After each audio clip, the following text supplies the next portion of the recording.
Yo, we are back in the building. It's your boy Steven the Dream. This, that, and the third interview series. Once again, number one interview series on the planet. I'm stamping it today. I've been seeing a lot of people out here doing interviews. They do a really good job. But ain't nobody knocking out interviews faster than Carolina Heat Up. Ain't nobody knocking out better quality interviews than this, that, and the third interview series. I'm standing on that today. You know why I'm standing on it today?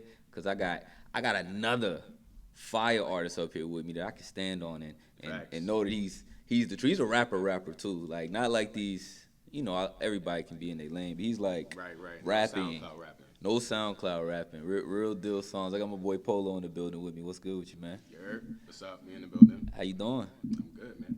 I'm chilling. I'm just, I'm trying to stay consistent. That's all, man. That's since I'm in the beginning of my career. Yeah.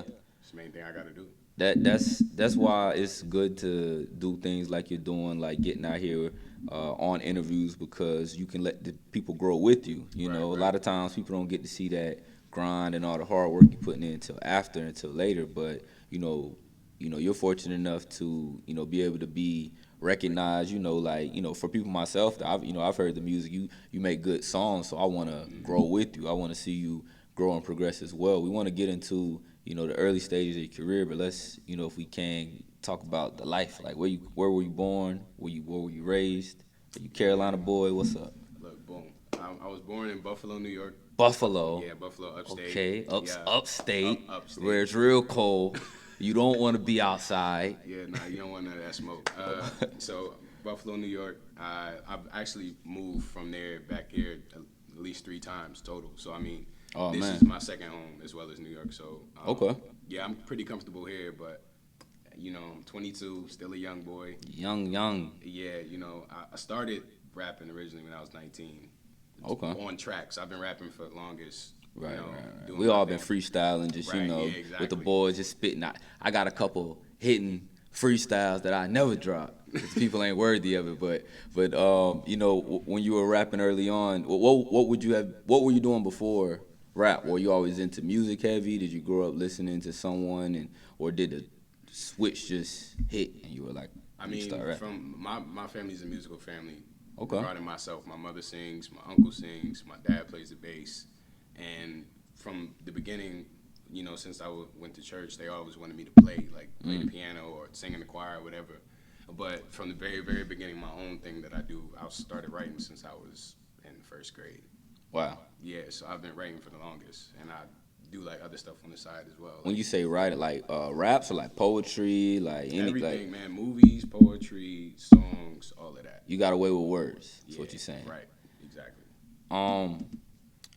Did you ever, were you ever pressured and like not want to do it? Like, cause I know, like, I got a friend who I came up in the church as well, just like growing up in church a lot, being around, having friends in the church. And I think he got pushed so deep into like always being forced to play the piano, do this, do that. He didn't even like to do it no more. Yeah, it'd be like that. Definitely, because the pressure of singing. Because when I grew up singing. I wasn't always rapping because we was listening to straight R&B since I was a kid. Okay. So like R&B was the thing, gospel was the thing. So like that was pressure for me, was to sing. So that's why I wanted to rap. Like I don't really like to put myself out there in many aspects because of the fact of, growing up seeing my mom sing like in front of people like that was intimidating. So I can get it, as far as everything. Like same thing with Homeboy and the piano. Like growing up, when I was trying to get the piano, every time I tried to play the keys, they was always like, "Yo, you gotta do it this way. You gotta do it this way." It was just real, like on me, pushing my Couldn't buttons. be creative for. Yeah, they wouldn't allow it. So I mean, it is what it is. It'd be like that. That's interesting. Do you have any siblings? Did you? I know you said your mother, your uncle, but were there any music that you listened to, like your sister was playing something that you wasn't supposed to be hearing, or like anybody in your family like that, cousins? Man, my sister's like that. Yeah, my sister's like that. She's a real hippie type. She older? Nah, my sister's younger than me. She's younger? 16. Yeah, okay. 70s music, like 70s music. She like indie. She like Billie Eilish, all those type of people. Like just real weird. So I mean, other than that, nah. Like my older brother, he used to doing music before I did. My older brother is 3 years older than me, so he was a producer. He's like doing his thing. Even though I'm better, but it is talk about what it. it is. Talk about it. Yeah, man. My little brother's not musical though. He's in the sports, so that's his thing. Okay. Did you go to college? Did you go to school anywhere after high school or? Nah, I mean I was in CP for a little bit, but I'm Okay. going back this fall. Okay. So The reason I asked that because I know a lot of times, a lot of your fan bases like can come from, especially in your age, like yeah, going to school and going off and just being the guy that raps a lot. I don't know if that was the case, but what area you like do you represent in North Carolina? Not when you're back, or is it you just mean like the place that I like, where you reside at now? man, Charlotte. Charlotte. Yeah, Charlotte all the way. I What? can't go nowhere else. Yeah. I don't want to be too much in the country, nor do I want to be like smack dab in the city, like how we was back in New York. Because being that close to the city it's too much going on. You don't really get to think. So I mean, Charlotte, where we live at, it's like maybe 15 minutes away from uptown because we live off Right. Statesville. Okay. Avenue. Okay. Okay. So I mean, it's close, but it's right out there to where it's not really all that loud. So Charlotte is where Charlotte's where it's at. Being in Charlotte, have you felt the energy and the doors kind of being opened this year with, guys like the baby blowing up, like Yeah, I know it's yeah, early in your career, but like, are yeah, you even seeing that like, maybe your music get plays out of town a little bit more? Or, yeah. okay, Yeah, most of my plays actually here. really? Yeah, for statistics, it's here because that's where all my fans are. It's here in Charlotte. Do you remember your first song? First one you ever made? Yeah, man, I do. Why you laugh? Is That this a joint hit? was trash. It was man. trash? Yeah, that joint was whack. I ain't gonna even lie. That At joint least was you know. whack. At least you know. I Yeah. mean, did you release it or like was it just something that like you had did for fun and it was like Yeah, we nah, can't do that. Yeah, it was something I did for fun. My first song I actually did cause like when you try to find instrumentals, cause years ago you couldn't really find them like that. Yeah. So I would find like songs that only had like a chorus, but the verse was like made, and I did that. And I Okay. did it on like Mixcraft or something like that. It was trash. What's your style now in terms of like when you get into the studio and try to put a song together? Is it listen to the beat, or do you go in with a verse and then find a beat? Is it grab a hook and then go from there? What's your style? Man, it depends. Like, cause some days I'll be riding in the car and I'll listen to something or I'll hear a song. Like, cause I listen to everything. So like, depending on how I feel, what my ear gravitates to. So one day it might be this, the next day it might be that. But usually when I go in the studio, I'll listen to it and I'll grab inspiration from the beat. Like, just listen to the beat, listen to how it makes me feel, and then I pull the lyrics from that. Or I'll write it beforehand and try to make it fit. So it just depends on where I'm at. Polo, who inspires you in terms of just artists As of right now, just all together, like all together? I want to know what the range is. I want to know, kind of see where you at, all right. because I see if I'm hearing it. See if I'm hearing it, and that's what I'm hearing. All right, so boom. Number one, John Bellion, all the way. He's a New York artist. John Logic. Okay. And Alessia Cara, Justin Timberlake, Okay. D'Angelo, old school R&B. Okay. And I gotta go with Cassidy to an extent, and Eminem, of course. Like as far as lyrical rap, Busta Rhymes too. Heck, get shouts. Shouts. You know what I'm saying? Busta Rhymes. That's man. dang. That's what the baby of Busta, Eminem, Yeah. Alex Carr. What? That's okay. Yeah, all the way. I had a lot of people ask me that, and they're like, "What?" When I tell them I listen to opera, they like, "You listen to opera?" I'm like, "Yes, I do." I listen Do to you opera. ever think about sampling? Like, cause I like when I find out a sample is something from something I would have never heard. Do you ever Yeah. try to get producers to? Do you ever go in like that? Do you ever try to be a producer too? Like produce? I am a producer, but I Okay, don't okay. usually use my own beats only because because my beats don't really come out how I want my message to be. It'll usually come out dark, or like it'll come out, kind. Like I don't really want to touch it. Yeah, I've rapped on a couple of my own beats before, but that's when I was like in the mode. Right. But I'm always making beats first. That's how I usually get inspired to actually start making songs. Is making beats and circle through sounds. Like you can even ask her. Like I'm always on pulling out new samples, making beats all the time. Nice. Like that's what I do. But as far as right now, it's just like when I wake up, it's go in there and make a couple beats. Even if I don't do nothing with them, I just make a couple beats and be like, okay, I'm feeling it, and then go pick out a beat and then go like that. Polo on this, that, and the third interview series. My crowd, man, I make it for people like, cause I ain't gonna lie, my fan base is weird. So Weird. What's weird? People. Like weird What's people, weird? man. Man? Like people that Wait, I'm a fan. Wait a minute. What you saying, bro? like people that stay up at like 3 in the morning that you would catch like, you know, uptown with a laptop sitting on the curb somewhere. Like, you know, we're real standoffish type of people. Like my brand is called Inglewood. It's supposed to be a place where creativity and, you know, positivity thrive at. It's like a real small. I would call it a community, not really a brand. Okay. I don't want to push it as a brand or a label. I want to push it to where people that listen to my music can take a trip somewhere else besides where they at. So it don't matter if you're in Missouri, California, even France. You still can go to Inglewood. Exactly. You can always go there when you listen to a tape. And that's what my next album is called, Welcome to Inglewood. It's gonna be that trip. Okay. So, you know, I had to put that plug in there. Hey, plug away, man. It's a plug-a-thon here, man. Bro. Polo here live. You performed at Carolina Fest. When was that? Early this month. Yeah. How did that go? Was that your first performance? Had you, you know, how'd you feel about what you did up there? Talk.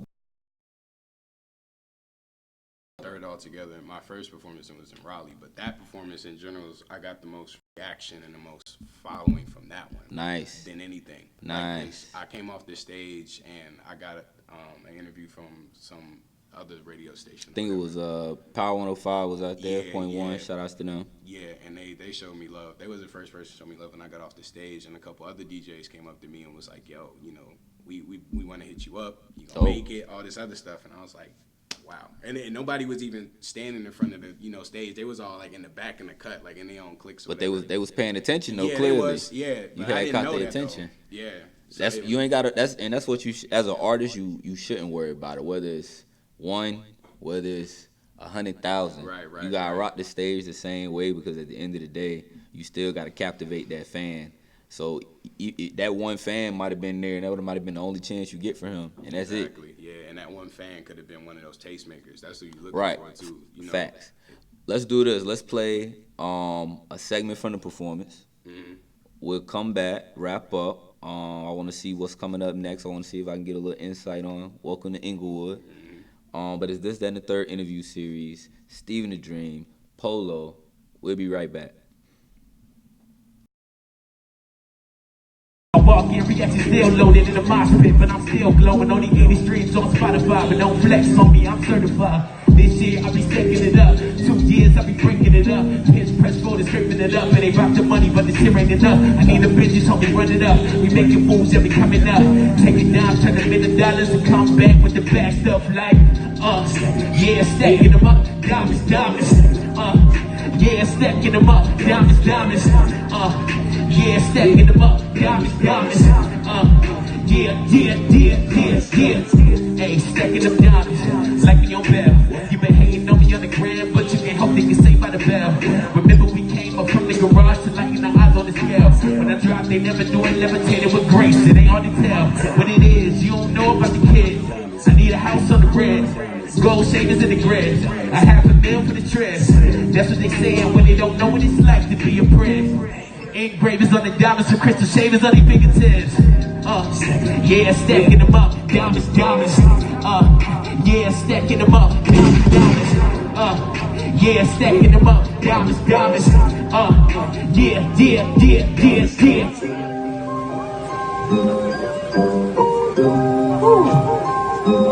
Boy, I'm up here tired.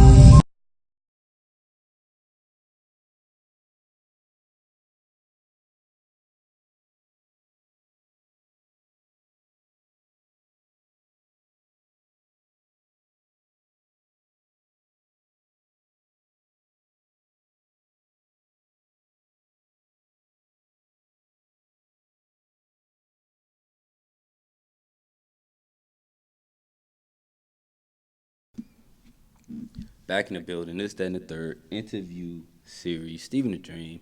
Polo's in the building with me. Polo, y'all just saw us perform some Carolina Fest. Man, I want to ask you, your style, bro. You kind of got a nice smooth little style scene with the pack. I see with the is that a polo? Where does the name come from? I just want to Nah, know. bro, this is from I got this from H&M when I visited New York. You know, shout out my home. Okay, But, okay. Yeah, I got this from H&M. Where's the name come from? Is that why? Is it polo? Cause you Man, that was my childhood nickname. Like people just called me that because I guess I wore they was trying to clown me because I wore Izod, you know, instead of Polo. And that was like the go-to. So they was making fun of me, like, "Yo, what up, Polo?" You know, like they would call me Polo. Okay, when I wear the okay. Izod. Yeah. So what happens when you get to that level to where it's time to get that endorsement deal? You know what I'm Yeah. saying? Then what you gonna do? What you gonna do? You gonna wear it or you gonna be like, you know what? Forget y'all. We going US. We going US Polo Assassin on y'all. Matter of fact. Man, I don't know because I was thinking about that. I was like, if I made a clothing brand, if somebody came out to me and like put me on a billboard like Polo, like would I get sued for that? I was like, I don't think so because I don't know, man. It's weird. You It's know, difficult. copyrights work in funny ways. You know. Yeah. Yeah. Yeah. We can get you with a music lawyer though. You early in the career, so Right. we'll make sure to get that together early, man. I want to ask you just as a curiosity, do you feel like you've been in any situations early on that because this game is dirty sometimes, bro. It's really absolutely. you could lose money, friends, like all type of stuff over this. Is there anything that you've seen so far that has turned you away, or that maybe not? Of course, you don't have to say names, but any examples of stuff where you're like, man, I don't know about this one, All the time, bro. Okay. Like, it's been times where I was like, I quit a good 3 times because I was Man. I didn't like the state in which music was going because when I say I love music, I love it to the core of me because I grew up on it. So like Right. me, I'm not just making music to make it or like to make money from it. It's deeper than that for Right, me. right. So like whenever I see people that go out of their way to make songs about negative stuff, just that's what their go-to is. It's like a negative vibe. It's just shooting, popping people all the time. I can get like money or something like that. Like that's a drive for some Right. people, but like I don't really see the creativity in that because I could, if I wanted to, I can make a song about shooting up people all day because it's a broad topic. But like coming from where I come from, we seen people die from gunshots all the time. Right. Like my cousin died on my doorstep. So I mean, Wow. like I've come from that place. I don't want to go back to that. You know what I'm saying? So like it's not the same when it comes to music because for me at least, like I like to spread positivity on what I want to get out of something I'm listening to. Right. So right. it's like even for a TV show, when you watching a TV show, you want to come out like, yo, that was a good movie. You don't want to come out like, I don't understand what just happened, where I went. Nah, man.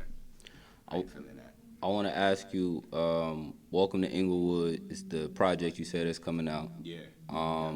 What can I expect in terms of like material there? And I also want to, do you do features, or have you gotten to the point where you are, featuring other artists, or do you just feel like you have to say all you need to say on the track? You want to get what you got to say off. Yeah, I mean, I've been trying to reach out to people to do features of people that Okay. would have fit like within that story I was trying to tell or whatever. But none of them really was feeling it like that. I only had people that like collab with beats or that It'll wanted come. to say some stuff. Yeah. But I'm not really flexing on features like that. I don't really need them to be honest. I just want it so like I could have a different voice on there besides myself. Sometimes it's good to break it up. Yeah. Just to have, even if it's just a hook or just something in there. Right, yeah. It's good to break up that sound. But as you continue to grow, man, like those things will come. You probably get tired of hearing about features at some point. Kendrick went, Cole went platinum twice, no features. Like it doesn't have to be that lane. If you got enough to say, then use that beat to say what you got to say. Honestly, Right, exactly. man. If you could get a feature, like it's YouTube, so it's like how many billion people in the world? Like anybody could be watching this right now. Right, yeah. You know what I'm Yeah. saying? If you could get a feature though right now, any artist, any genre, and we just put one on the tape, who would that be? Just off the top, I know that's pressure right now, but you got the track right now. This the one. Anybody, any genre, any artist. For my album right now, I would look for like Party Next Door. Or I Wait, would where look for, is Party Next Door right now? Bro.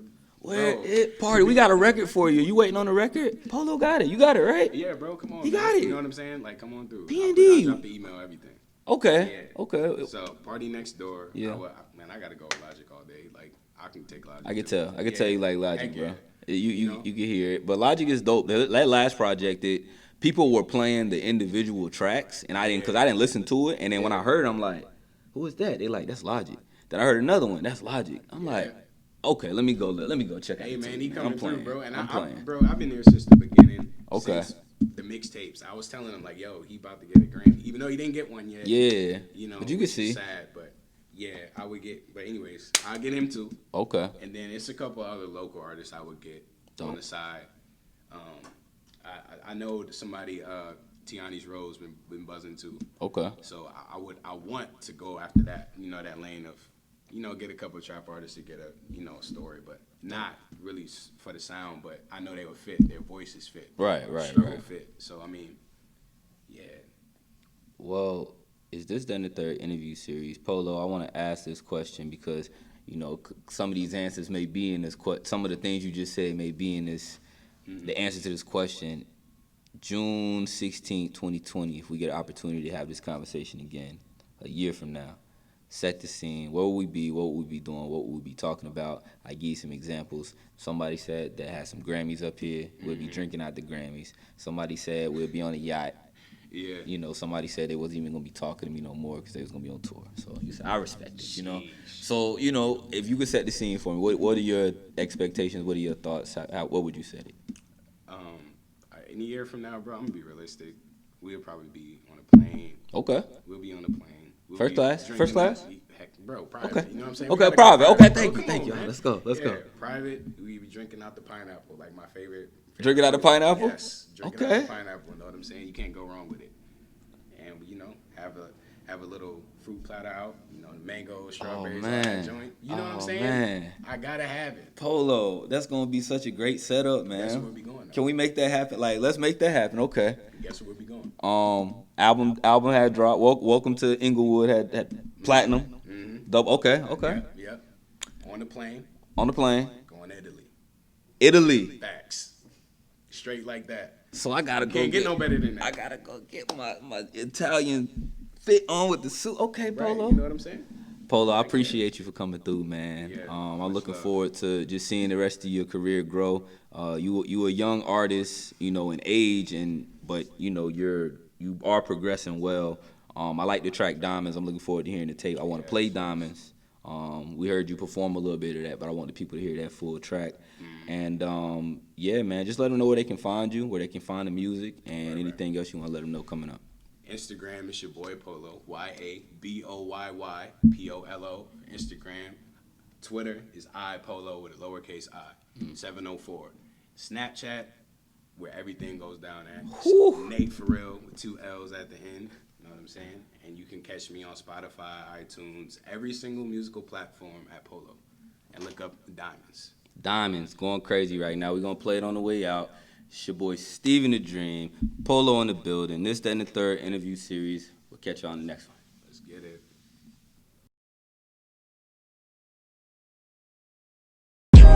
Stacking them, yeah, stacking them up, diamonds, stacking them, yeah, stacking them up, diamonds, stacking them, yeah, stacking them up, diamonds, stacking them, yeah, stacking them up, diamonds, hey, stacking them diamonds, like me on bail. You been hating on me on the gram, but you can't hope they get saved by the bell. Remember we came up from the garage to lighting our eyes on the scale. When I dropped, they never knew I levitated with grace. It ain't hard to tell what it is. You don't know about the years. I need a house on the wrist, gold shavers in the grids, $500,000 for the tryst. That's what they saying when they don't know what it's like to be a prince. Engravers on the diamonds with crystal shavers on their fingertips. Yeah, stacking them up, diamonds, stacking them. Yeah,